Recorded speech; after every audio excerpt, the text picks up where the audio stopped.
Successeur de l'abbé Apollinaire Malou Malou à la tête de la CENI, l'Église catholique dit s'être retirée du vote, faute de réel débat autour de cette candidature.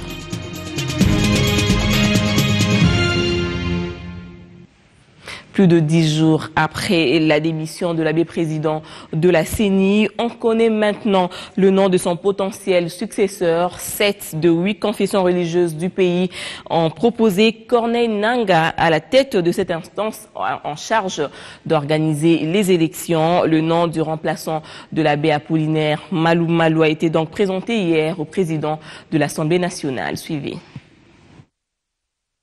Ces hommes des dieux ne sont pas venus ce jeudi chez Aubin Minakou pour une séance d'intercession. Bien au contraire, ils sont plutôt là pour présenter au président de l'Assemblée nationale le nom de leur candidat à la succession de l'abbé Apollinaire Malou Malou à la tête de la Commission électorale nationale indépendante.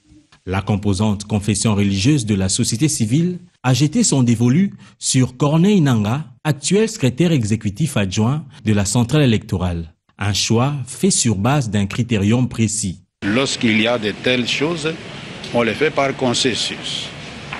C'est ainsi que le nom de Corneille Nangaa, qui était sorti par consensus. Le fait qu'il y a un consensus qui s'est dégagé autour d'une personne qui remplit les conditions que nous avons imposées, les conditions politiques, spirituelles, morales, et techniques aussi, alors nous avons dit, nous tombons sur cela. Parce que Dieu peut nous montrer les choses, même que nous ne connaissons pas.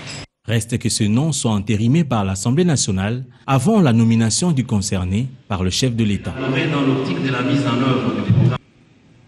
Première réaction, celle de la conférence épiscopale nationale du Congo. Son secrétaire général, l'abbé Léonard Santedi, lors d'une conférence de presse, fait observer que l'Église catholique s'est retirée du vote, regrettant qu'il n'y a pas eu de réel débat autour de cette candidature. On écoute le prélat catholique, l'abbé Léonard Santedi.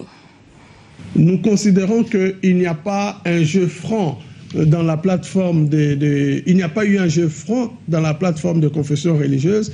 L'histoire s'est répétée, comme lors de la désignation de notre frère, l'abbé Apollinaire. Et donc nous avons un groupe qui en amont a déjà décidé d'un candidat, et ce groupe est 7 confessions. Et quand vous arrivez à 7 contre 1, et donc vous ne pouvez même plus faire un choix. Et donc, c'est pourquoi nous disons que les choses ont été décidées pour nous en amont. Le vote n'était pas un vote. Voilà pourquoi l'Église catholique a refusé d'entrer dans ce qui semble être une parodie des désignations. Hélas, on peut se poser la question, pourquoi c'est là?